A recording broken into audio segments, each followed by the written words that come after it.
Ok. Muy buenas noches a nuestros amigos de toda la vida, a Germán Huérfano desde Bogotá, Rafael España de Bogotá y quien les habla, Alfonso Lascrilla desde Miami. Hoy nos reunimos para conversar sobre el contexto de las elecciones presidenciales en Colombia, en la segunda vuelta que tendrá lugar el próximo 21 de junio, un tema de gran importancia para nuestro presente y futuro como país.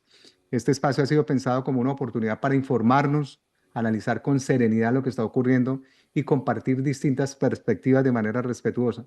En tiempos en los que el ambiente público puede volverse tenso, lo hemos visto ya y analizado, queremos hacer un llamado especial a no dejarnos influenciar por el lenguaje violento ni por las actitudes de confrontación que dividen y deterioran el diálogo, no solamente a los amigos de toda la vida, sino a todas las personas que nos siguen en YouTube, porque así ha sido el lenguaje en redes sociales, un lenguaje virulento. Queremos pedirles que le bajen un poco a esa intensidad violenta del lenguaje. Nuestra intención es promover una conversación constructiva, demostrar que sí se puede tener un diálogo responsable, centrado en el respeto mutuo, aún en medio de las diferencias de opinión.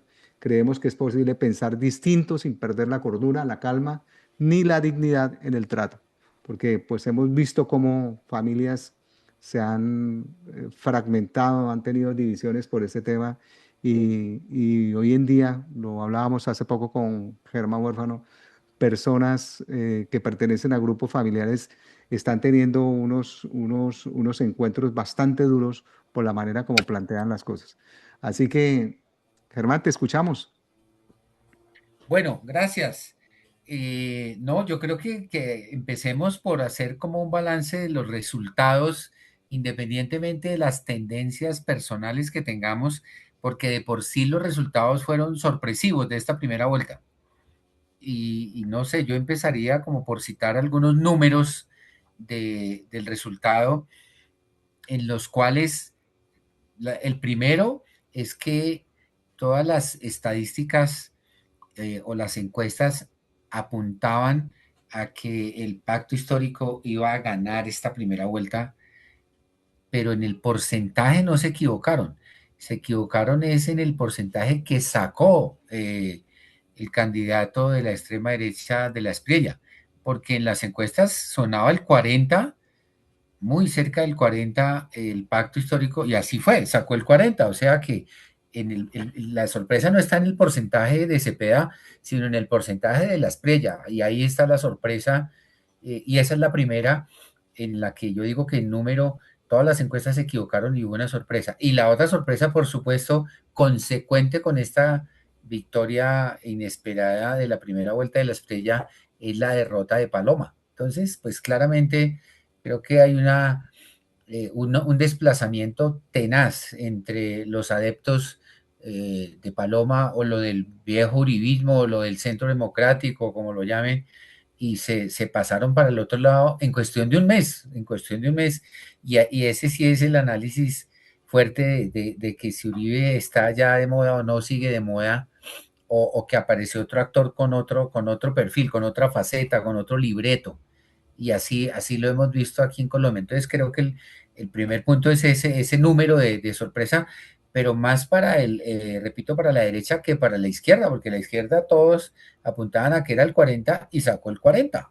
Entonces ahí no me parece que hay sorpresa. Ni tampoco sorpresa en las otras estadísticas que todas las vaticinios decían que todos los otros candidatos iban a sacar el 2, el 3, el uno, y así fue, ¿sí?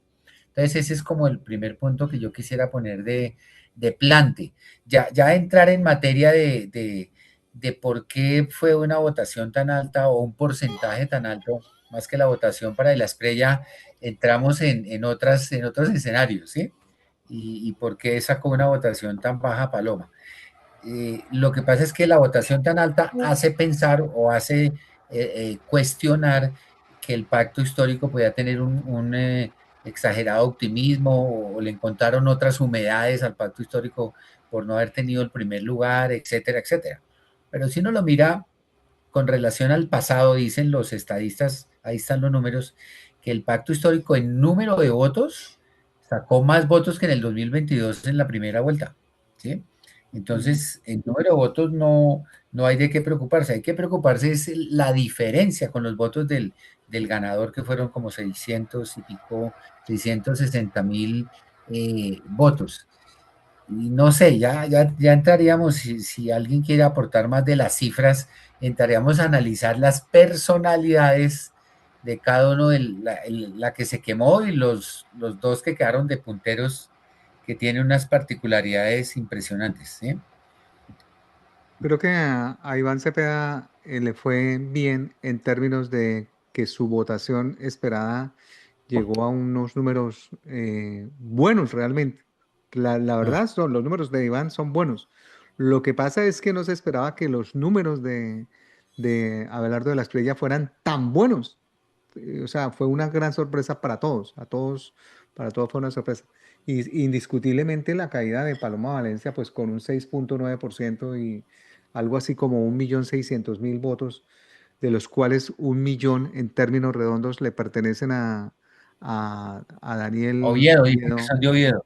Entonces quedaría apenas con unos 600.000 votos, hablando en números redondos, lo cual significa que la caída de Paloma Valencia fue dramática, por decirlo menos.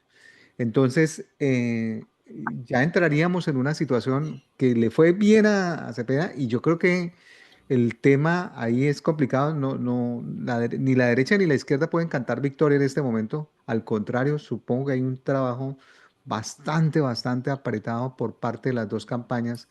Creo que la tiene más clara Abelardo de la Espriella porque de hecho tiene 666.000 votos por encima de su contrincante Iván Cepeda.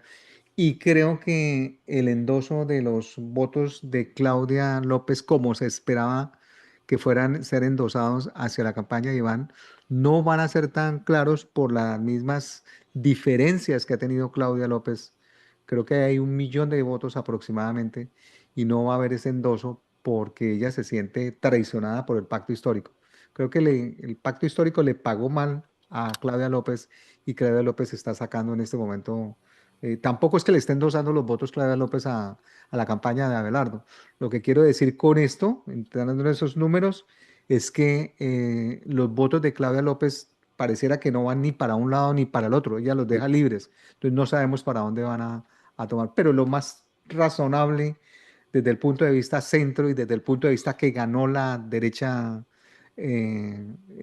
radical, como la pudiéramos llamar, pues que ellos, una parte pudieran ir a la campaña de Petro, a la campaña de Cepeda, perdón.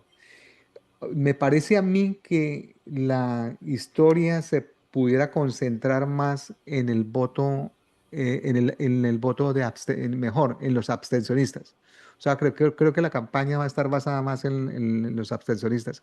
No ha sido claro tampoco, y en eso sí me gustaría que me contaran ustedes porque no he podido hacer una lectura clara de Fajardo. ¿Para dónde va a agarrar ese 1 millón de votos de Fajardo del centro? ¿Para dónde? ¿Qué está esperando? ¿Por qué no se ha pronunciado? No he visto un pronunciamiento claro sobre eso, porque ese 1 millón también es clave. Pero pienso, sin lugar a dudas, que más allá de de esas votaciones de Claudia López y de Fajardo, pues había que mirar el voto de el potencial voto que se podría localizar a partir de los abstencionistas. Ahí está ahí está el tema. Entonces, estamos viviendo una campaña, me hace acordar, creo que se lo comentaba a Germán en nuestra conversación que tuvimos recientemente, que se me parece a la tensión que se estaba produciendo entre la misma campaña de Pastrana contra Samper y para la segunda vuelta pasaron cosas como las que ya sabemos y pudieran pasar cosas como esas que las campañas permitieran que entraran dineros de dudosa procedencia a financiar las campañas. No sé si eso ustedes lo ven viable, si eso es posible. Creo que sí, creo que hay un riesgo en esa parte y creo que la situación es bastante caótica, por decirlo menos, y van a pasar muchas cosas de aquí al 21 de junio. Todo, la situación de la camiseta de la Selección Colombia es algo que no sé quién le beneficia más, o sea, estamos en una tensión por el tema del mundial, se nos viene el mundial, hay un cruce con el mundial, la gente se preocupa ciertamente el Mundial va a ser un distractor para que la gente no vote en esas elecciones. Por lo menos la gente que viaja al Mundial se le va a complicar, porque ya bien es sabido, no sé qué tanta gente pueda viajar a un Mundial, porque si no se registró con 6 meses con unos meses de anticipación, pues no va a poder votar. Entonces, ahí hay unas cosas que nos distraen el tema y el tema del mundial es un distractor tenaz, que también depende cómo le vaya a la selección colombiana, que creo que le va a ir bien. Entonces, si le va muy bien, pues todo el mundo está puesto en esa tensionalidad de la selección Colombia y eso pudiera quitarle votación, no sé a quién más, si al uno o al otro, pero va a afectar el proceso electoral en ese sentido, porque no están, una persona que vaya a ir a otra ciudad, si no está registrada para votar en esa ciudad con anticipación, no lo va a poder hacer, eso lo sabemos, o sea, eso lo sabemos. No sé qué opinen de eso, Rafa. Pues mire, yo creo que es fácil ser profeta del pasado. Ahora uno ve cantidad de comentarios sobre analizando los resultados, pero el domingo a las 8 de la mañana nadie se imaginaba que Paloma iba a obtener tan bajísima votación, pero nadie. Inclusive se dudaba que de la Estrella fuera a superar, no nadie, tal vez salvo, nadie decía que era empate técnico, entonces pues todavía como que no hemos asimilado exactamente qué pasó, he visto que la gente ha dicho que ya Uribe forma parte del pasado, que Cepeda ha cometido cualquier cantidad de errores en su campaña, que no se suelta, que anda con un papelito, entonces pues hombre, ya toca enfrentar esa realidad, es una situación que yo francamente la veo con mucha preocupación porque no es que sea de mis simpatías totales en la campaña del doctor Abelardo de la Estrella, pero yo personalmente pues pienso pues, que hay que apoyar esa visión distinta a la de Cepeda, porque la verdad a mí no me gusta, porque pues yo soy como muy de empresa privada y veo que puede haber, vean ustedes qué pasó el lunes y el martes y el miércoles con el dólar y con el riesgo país que se disminuyó. Bueno, eso puede ser pasajero, ¿no? Pero digamos que estamos todavía como muy, con una incertidumbre cada vez mayor, eso es verdad, y no sé si la abstención disminuya de aquí al 21 de junio. Yo todavía no tengo claro si voy a votar por alguno de los dos, por Abelardo, o me abstengo o simplemente voto en blanco. Todavía no lo tengo claro. ¿Y de qué depende? Yo creo que mucho de lo que pasa en estas 2 semanas en relación con las ideas, las propuestas, que yo sí quedé muy, muy preocupado con ambos discursos, tanto el de Cepeda en el Hotel Tequendama como en el Gran Malecón de Abelardo de la Estrella, unos discursos absolutamente radicalizados que me parecieron casi que fuera de foco, pero bueno, eso es lo que nos está tocando vivir y propuestas no las veo por ninguna parte. Pienso que el gran soporte que tiene Abelardo de la Espriella es la fórmula vicepresidencial. José Manuel Restrepo me parece un tipo interesante en esa fórmula que le cubre las falencias programáticas que pudiera tener Abelardo de la Espriella. Entonces, en mi opinión, hay muchas cosas y José Manuel Restrepo ha hecho cosas muy, muy interesantes en su carrera pública y es un tipo confiable. Y lo que dice Abelardo de la Espriella es que le va a dar una gran trascendencia a su vicepresidencia.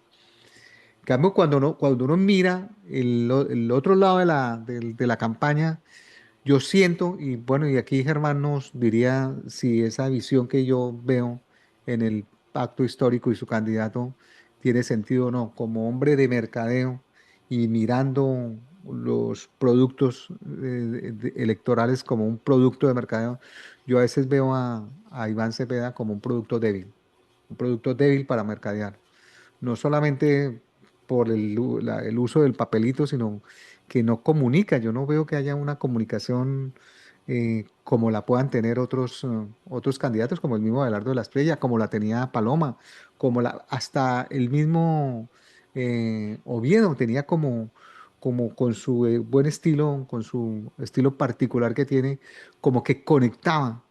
Entonces, Germán con sana lógica me diría, ¿y entonces cómo conectó con 9 millones y pico de votantes que obtuvo en la campaña, con 9.703.000? Pues todo eso me parece que es fruto del trabajo del gobierno.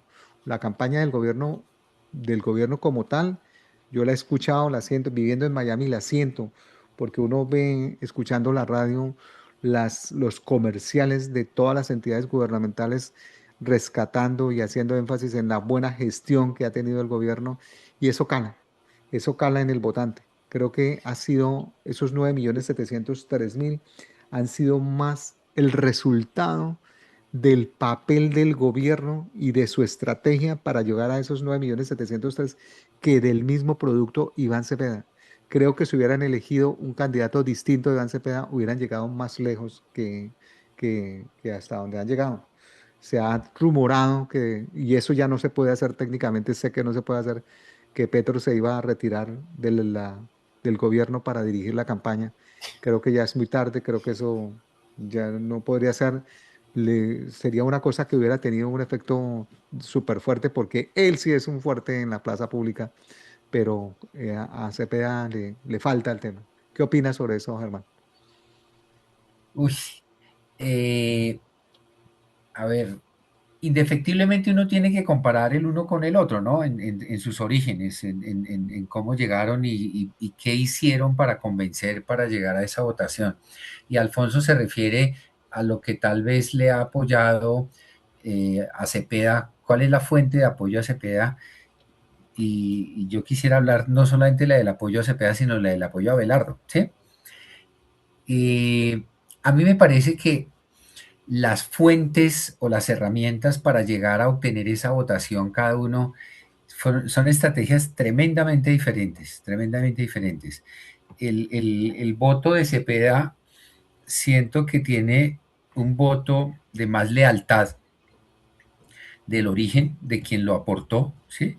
El voto izquierdista es un voto más firme, de pronto tiene la ventaja Cepeda. Cepeda es una persona desde el punto de vista de su desempeño como congresista o su desempeño en la parte pública, en el ejercicio eminentemente público, pues que no tiene mayor crítica, no ha sido involucrado con escándalos como lo han tenido otros congresistas, porque Cepeda pues ha sido congresista muy metido en el proceso de paz, muy metido, y eso le ha valido comentarios de todo orden, por haber estado en la foto con el uno, con el otro, en todos los procesos de paz que ha asumido. Entonces, eh, ese me parece que es un voto más leal, pero sí, yo creo que Cepeda tiene unos más y unos menos del gobierno. Los más, los que dice Alfonso, es cierto, pero tiene unos menos porque el gobierno, últimamente, debo reconocerlo, más que el gobierno, la persona de Petro ha pecado de excesos y de tapar con nombres propios ciertos cargos como el de Copetrol, como el de esta niña de la Juliana viceministra Guerrero. Juliana Juliana Guerrero. Guerrero, este tipo, el que está refugiado en Nicaragua. Hay nombres que lo acaban y digamos, y eso la gente lo ha cogido. La misma constituyente, que Petro ha sido un promotor y se recogieron firmas y hubo radicación de firmas para la constituyente y delegó a unos ministros como el de trabajo. Y hoy, no sé si lo sabe Alfonso, ya formalmente le tocó hacer un discurso público a Cepeda diciendo que no va en la constituyente en su campaña, no va.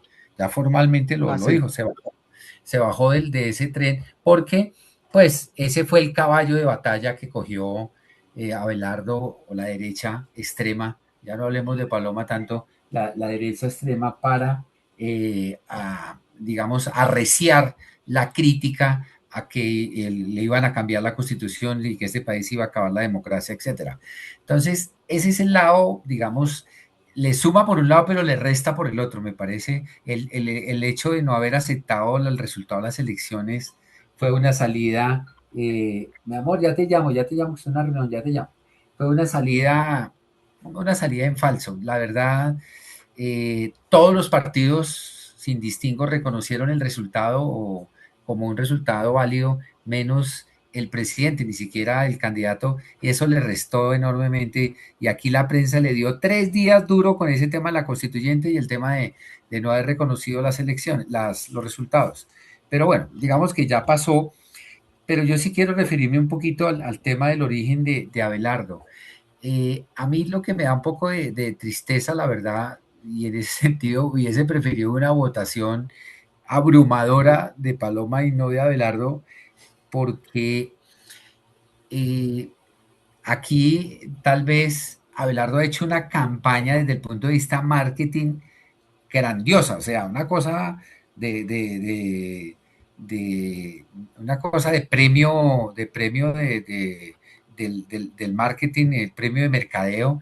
El tipo se asesoró, llenó estadios, llenó tarimas, y su discurso o su libreto ha estado basado en lo que a la gente, especialmente los colombianos, la gran mayoría, nos gusta escuchar, y es el que diga que los políticos son una M, que la corrupción es otra, que la seguridad hay que atacarla de frente, y a la gente le escucha eso porque es diferente, porque la gente no escuchó, y el tipo ha tenido el cuidado, en mi opinión. Ninguno de los políticos que se le han sumado del conservatismo, del liberalismo, se han subido a la tarima con él. El tipo lo ha hecho solo, no se muestra sino él y el vicepresidente, y denigra de los políticos, y entonces a la gente le gustó ese discurso. Ahí se pegaron en el último mes que el discurso del tipo es fuera políticos, fuera la corrupción, fuera el tipo, para él el político tradicional es el que tiene a este país sumido, y claro, la izquierda, por supuesto. Entonces, a la gente se le fue el colombiano, que una gran mayoría no se han documentado suficiente, dijeron votemos por este porque habla bonito, porque el discurso es bueno, porque el discurso es fuerte, pero sobra decir la incertidumbre que hay, ya la conocemos toda, de la hoja de vida personal de las playas, ¿sí? De la hoja de vida que los escándalos hay desde Saab, que es el que está preso en este momento, el cual fue y declaró que era su amigo personal, etcétera, y todos los hombres de mafia y de narcotráfico, etcétera, que ha habido en este país, y políticos y del magistrados que él ha defendido. Entonces, queda ese interrogante de cómo va a dirigir al país, si va a centrarse en una extrema derecha golpista, tal vez, ya se dice muy de represalia, y es volver al país a otros escenarios de hace muchos años que lo había. Pero bueno, para mí, de todos modos, mm, creo que sí tiene que hacer un gran esfuerzo Cepeda si se quiere ganar ese millón, esos 3 millones de votos que están volando. Pero para terminar, les doy un número. Votaron 24 millones de colombianos, en suma, 24 Ujú. millones. Sí. Lo que uno esperaría probabilísticamente es que voten los mismos 24, que voten por el que voten. Pueden votar en blanco por Cepeda o de la Espriella, pero que voten. Uno esperaría que los mismos 24 van a votar.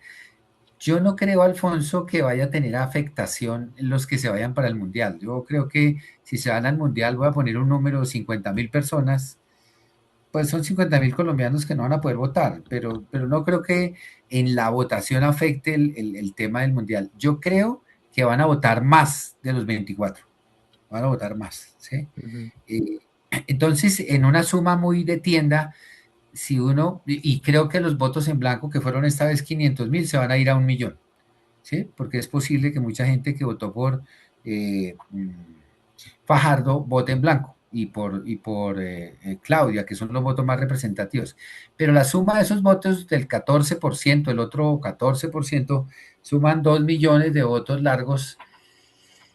Y para terminar, lo que he visto, que mucha gente que votó por Fajardo, y el propio Fajardo lo dijo hoy en una rueda de prensa, y lo dijo Oviedo también hoy, es que no han decidido a quién apoyar porque quieren escuchar los debates, quieren escuchar las verdaderas propuestas, y no se han comprometido con endoso de votos diferentes a los de Paloma, que a mí me parece muy cuestionable esa arrodillada de Paloma cuando 24 horas antes Abelardo la estaba ofendiendo, la estaba maltratando, que vaya a decir que se entregue de esa manera a una hora del resultado, diciendo que, y me parece estar repitiendo lo que ella dijo, que es muy triste de una persona de esa talla, de esa preparación, que hay que unirse a Abelardo, pero no por sus ideas ni por su programa, que hay que unirse a Abelardo porque hay que acabar con Cepeda. Entonces, ese fue el argumento de ella, tristísimo el argumento, muy triste, que diga que solamente se va a unir para derrotar al otro, pero no porque Abelardo me convenza en su programa. Yo creo que si suman 25 millones menos el millón de votos en blanco, el que gane tiene que sacar 12 millones más uno. Si yo estimo que van a votar 25 millones, 1 millón de votos en blanco, deben votar, el que gane debe ganar por 12. Y significaría que Cepeda necesita 2 millones largos y Abelardo 1,5 millones. Números más, números menos, ¿sí?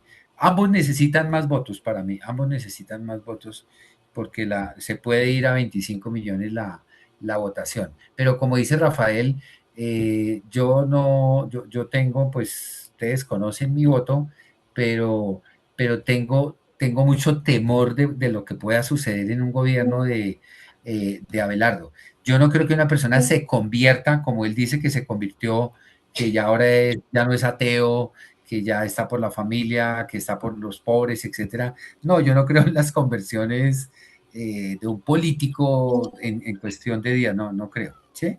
Entonces, ese es mi vaticinio y vamos a ver, lo que dice Alfonso es cierto, en estas 2 semanas son cruciales porque ambos necesitan más votos y necesitan coger los votos que no han definido Fajardo ni Claudia. Lo único que está claro es que Fajardo y Claudia denigran de la Espriella, públicamente lo han hecho. Sí. Eh, Has dicho una cosa que es absolutamente razonable, diría yo, aunque sorprendente, que es la reacción que tuvo Paloma y de endosarle los votos a Abelardo, sencillamente no porque sea copartidaria de sus ideas, sino porque va en contra de Cepeda. Creo que ese es el mensaje. O sea, si tú miras el tema de Uribe, el tema de Uribe es, si pierde Paloma, inmediatamente tienes que apoyar a Abelardo, porque es la derecha. Obviamente nosotros quisiéramos un candidato, en mi caso me hubiera querido un candidato no tan de derecha recalcitrante, sino una derecha un poco más razonable, ¿cierto? Un poco más centrada. Pero en mi caso la situación la tengo absolutamente clara. Si en esta segunda vuelta votaré por, por Abelardo de la Espriella, buscando en la fórmula vicepresidencial como una tranquilidad a ese tema programático y obviamente evitando a toda costa que haya un continuismo en el gobierno de Petro, porque ese nos asusta. De todas maneras, sí, la gente dice, no, mire que no ocurrieron expropiaciones, mire que no pasó nada, mire que yo hice la siguiente reflexión. En los primeros 4 años que tuvo Chávez, Chávez no hizo ninguna expropiación. Chávez no ha trabajado con ese modelo de expropiar en los primeros 4 años, porque esos 4 años no le alcanzaba para nada. Comenzó a trabajar para el segundo periodo, fue cuando comenzó a hacer lo de las expropiaciones. La palabra expropiese no se pronunció durante el primer gobierno de Chávez. Entonces me preocupa que aquí sí van a pasar cosas extraordinarias, que tenga que ver con el manejo de las pensiones, que tenga que ver con el manejo de los activos, que tenga que ver con el impuesto al patrimonio, que tenga que ver con todas esas cosas que nos pueden afectar a todos los colombianos. Entonces, en ese orden de ideas, sí. Si dices que fue algo sorprendente la situación de Paloma, de endosarle los votos a Abelardo, pues sí, va en contra de Cepeda, pero sigue siendo coherente en su tema de que no haya que permitir que Cepeda llegara a la presidencia. No sé qué tan peligroso veríamos un gobierno de Cepeda si fuera una continuación como tal, uno diría, bueno, no, tampoco es que haya pasado mayor cosa en el país, no han habido expropiaciones, no, la economía no está tirada por el piso, no estamos, la situación del dólar que iba a llegar a 10.000 no llegó a 10.000, pero ahí hay otros factores que tienen que ver, que tienen que ver con la seguridad, que son las que nos hacen que nosotros, yo por lo menos, no me sienta tan tranquilo cuando voy a Colombia, porque el tema de la seguridad es un tema que en eso perdimos muchísimo en estos 4 años. Muchísimo, muchísimo. O sea, el tema de la seguridad es algo que nos afectó, o sea, que lo estamos viendo, o sea, volvió a presentarse una inseguridad a nivel general. Y creo que en eso el gobierno nacional tiene una cuota de responsabilidad bastante alta. No sé qué opinas, Rafa, sobre el tema. No, los escuchaba atentamente, muy atinados sus comentarios. Ahí me parece ver a Abelardo, pero no a Abelardo de la Espriella, sino a Abelardo Forero Benavides y Ramón de Subiría. ¿Se acuerdan de el pasado y presente? Un par de veteranos respetables conversando en aquellos momentos de la televisión de los años 80, me acuerdo de eso. Y que además Germán lo imitaba muy bien, ahora que me Sí, acuerdo. Germán lo invitaba A muy bien. Abelardo Forero Benavides, un Sí, pro hombre. claro. Pero bueno, yo lo que pienso es que, si bien es cierto, José Manuel Restrepo es una persona ciertamente brillante, un académico, le fue bien en el Ministerio de Hacienda, fue rector del CESA, del Rosario, de la Escuela de Ingeniería de Antioquia, y miren ustedes, las mejores pruebas a ver de hoy en día son ya por encima de los Andes y la Nacional, que son los de Sí, sí, así fue, la, sí, así. o sea, es un tipo exitoso, fue ministro de Comercio también, pero eso, la historia a mí me muestra que no necesariamente un brillante vicepresidente ataja o ayuda al gobernante. Y no es sino, recordemos, si quieren, de adelante hacia atrás. Francia Márquez, dejémoslo así. Eh, Marta, Marta Lucía ah, Ramírez, opaca que totalmente, opaca no, no, no, totalmente. no, Duque la por debajeó y no me han dicho, no brilló y ella se sintió muy mal, entonces prefirió hacerse a un costado. En los tiempos de Juan Manuel Santos, el primer vicepresidente fue durante 4 años, Angelino Garzón, que era el que le daba votos porque era la izquierda, la cosa sindicalista, que No figuró para nada, lo mandó por no allá embajador en Guatemala, no recuerdo dónde. Bueno, y el presidente Uribe nombró a Pacho Santos y a Pacho, eh, no, también lo negriaron, inclusive parecía más bien un bufón de la corte y no pasó. Incluso el de Andrés Pastrana, que era Gustavo Velo, un costeño, no, sin pena ni gloria. Y nada, más nada, para nada. atrás, Samper nombró a De la Calle y De la Calle le dejó el puesto tirado, entonces nombraron a Carlos Lemos. Eso es para subrayar que no es prenda de garantía la hoja de vida tan impecable que tiene José Manuel Restrepo para atajar posibles locuras que pueda hacer el presidente de la Estrella si gana. O sea que ahí hay una cosa que digamos hay que subrayar. Lo otro es que yo sí creo que en el caso, eso sí lo tiene muy claro de la campaña de Abelardo, yo creo que hay que entrar en los primeros 100 días a definir unas cosas, empezando por el tema de la seguridad. Por eso tiene razón. Eso yo lo mencionaba en una charla anterior, que ese es el tema que tiene muy preocupados a los empresarios. Miren, las disidencias nos están ganando la batalla con drones. El tema de la inseguridad, el tema de la paz total que fracasó, ¿se acuerdan del pacto de la picota? O sea, el tema de inseguridad, ese es prioritario por parte del presidente, pues del candidato de la Espriella. En cambio, en el caso de Iván Cepeda, digo, él dice que hay que seguir dialogando. Entonces, esa vaina es que una cosa es estar aquí en Bogotá o en Miami o en Cartagena y otra cosa en San José del Guaviare o en el Cauca, ¿no? Ese es un tema complejo. El otro que nos tiene muy preocupados, yo diría que a todos los colombianos, es el tema de la energía, ¿no? Se avecina un apagón, hay niño, el petróleo las reservas pues están estancadas, estamos importando gas, entonces el tema energético es prioritario de resolver. Yo no sé si volver al fracking o por lo menos dejar unas reglas de juego mucho más claras. Y el otro gran tema, son como cuatro, ¿no? Y en eso hay consenso, ¿no? Que es la paz, el tema energético, el tema de la salud, que este gobierno creo que la ha empeorado. Y el último, que creo es el más importante, pero ese no da votos, el tema fiscal. Estamos en la olla. Entonces yo sí creo que hay que el 8 de agosto regresar, retomar el tema de la regla fiscal, por ejemplo, Ujú. y volver a poner orden en las finanzas públicas. Y creo que es inevitable una nueva reforma tributaria. Eso sí, bueno, y reducción del gasto, pero eso es fácil de decir, ¿no? Vamos a acabar con los ministerios. Eso es bien complejo de hacer, pero por lo menos sí reforma tributaria debe haber, pues con un amplio consenso, con apoyo del Congreso, que entre otras cosas en el Congreso va a haber una bancada muy numerosa del pacto histórico. O sea, yo creo que eso está bueno, eso está bien desde el punto de vista institucional, ¿no? Que no va a haber una hegemonía si gana de la estrella, porque hay unos contrapesos que yo creo que son muy útiles y muy enriquecedores para la democracia. Aquí lo preocupante es que el presidente que le toque el periodo que comienza el 7 de agosto próximo le va a tocar duro, porque sea la oposición de Cepeda y de Petro o la oposición de la derecha, va a ser una oposición bastante recalcitrante. No es fácil gobernar en esas condiciones. No es fácil gobernar en unas condiciones como las que estamos viviendo actualmente, en donde lo mencionábamos al principio, hay una polarización total hasta en el lenguaje que se utiliza hoy en las redes sociales. Nunca había visto yo tanta virulencia en las mismas familias.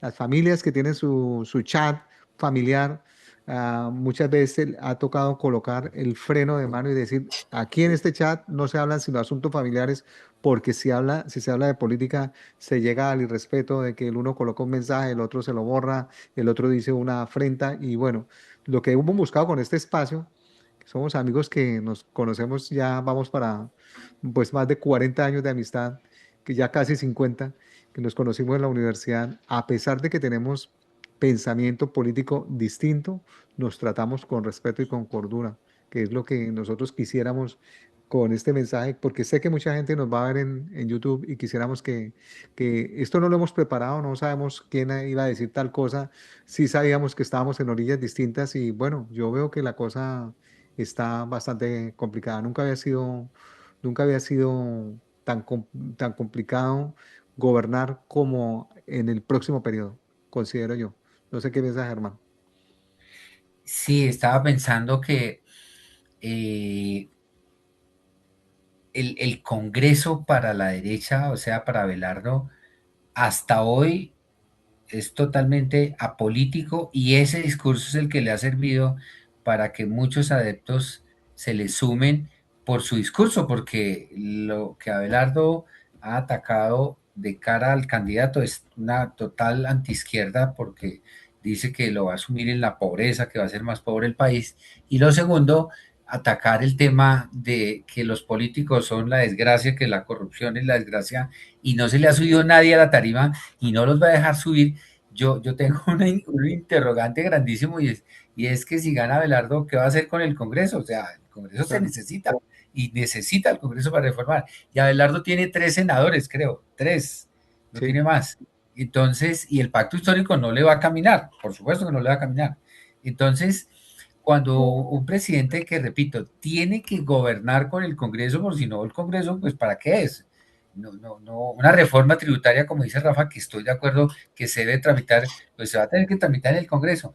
Entonces, a mí me ha sorprendido que Abelardo no ha oficialmente subido a la tarima, como digo yo, a todos los que se le han sumado, pero ya se le sumó Paloma y se le sumó N miembros elegidos del Centro Democrático y de los conservadores y de los liberales que han sido oportunistas en este caso. Entonces el temor que hay ahí es los congresistas no van a vender su voto sino por una mermelada. Eso históricamente ha sido así todos los gobiernos.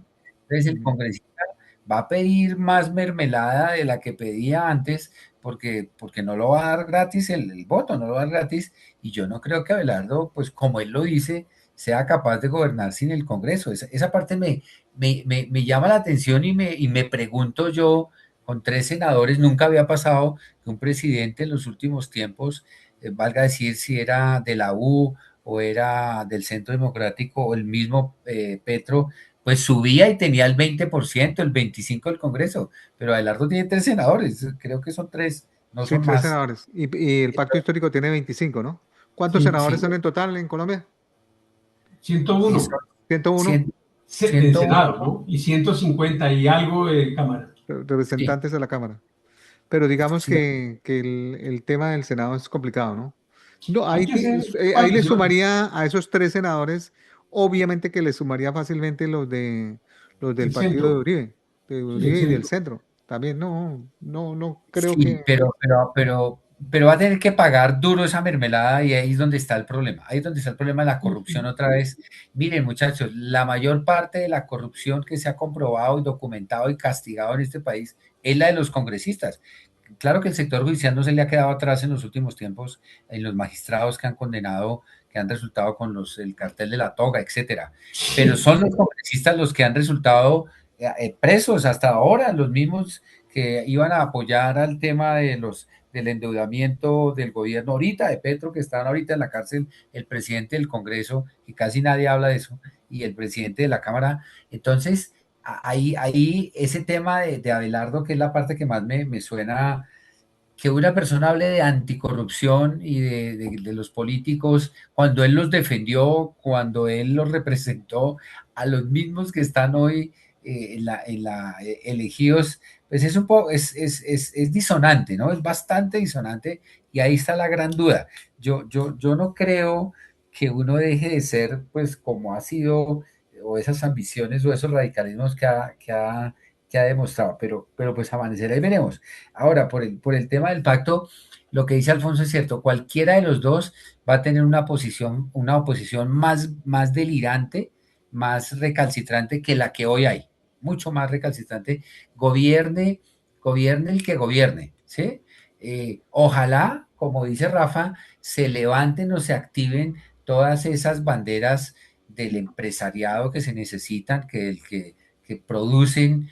Ojalá, si gana Belardo, se generen y las reformas sociales, en mi concepto, se retardarían bastante, se retardarían con un gobierno de extrema derecha, porque yo veo en 4 años otra vez la izquierda alineada con una oposición férrea y si al gobierno le va bien, pues se posterga la derecha. Si no, otra vez lo que va a haber es un intercambio de un nuevo turno, de un nuevo turno para la izquierda. Lo que disiento pues de ustedes, que sé de sus posiciones, es que sí, en 4 años no se dieron los cambios y no se dieron como decía el gobierno del cambio, no se dieron por múltiples circunstancias que ya hemos discutido en otras reuniones, porque el Congreso no apoyó o porque la figura del presidente no apoyó, no se dieron.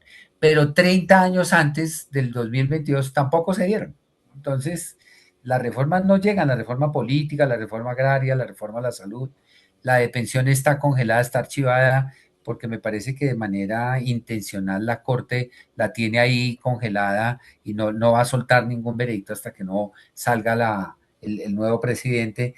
Entonces, estamos en una encrucijada porque si en 30 años no se dieron las reformas que el país necesita, que genere más igualdad y más oportunidad, eh, no sé si se van a dar en 4 años y no se dieron en estos cuatro tampoco. Entonces quedamos en un sándwich, me parece, quedamos en un sándwich. Hay mucho temor de ambas partes, yo no lo niego, no lo niego, pero no sé, aquí, por ejemplo, lo que han concluido algunos analistas es qué prioridad le quiere dar el votante, la seguridad, que es válida, o las reformas sociales. La prioridad que el votante quiera establecer de qué es lo que quiere para el país, pues yo quiero las reformas sociales, entonces yo le doy prioridad a Cepeda y los otros quieren la seguridad, que es válida y también seguramente puede ser más rápida y ahí está el voto. Entonces es un tema de prioridades, ¿no? Sí, la seguridad es un aspecto que lleva a la gente a tomar una decisión en ese orden de ideas, ¿no? Así que, bueno, yo creo que llegamos al tiempo que hemos establecido. Son las 10:25 hora Miami, 9:25 hora de Colombia. Estamos bien con ese tiempo. Lamentablemente no tuvimos al doctor Jaime Vélez, pero en la próxima lo vamos a tener. Yo creo que podemos programar una reunión con tiempito después de las elecciones del 21 de julio para analizar no solamente qué pasó con la elección del 21 de julio, sino cómo termina el mundial y cómo arranca el nuevo gobierno.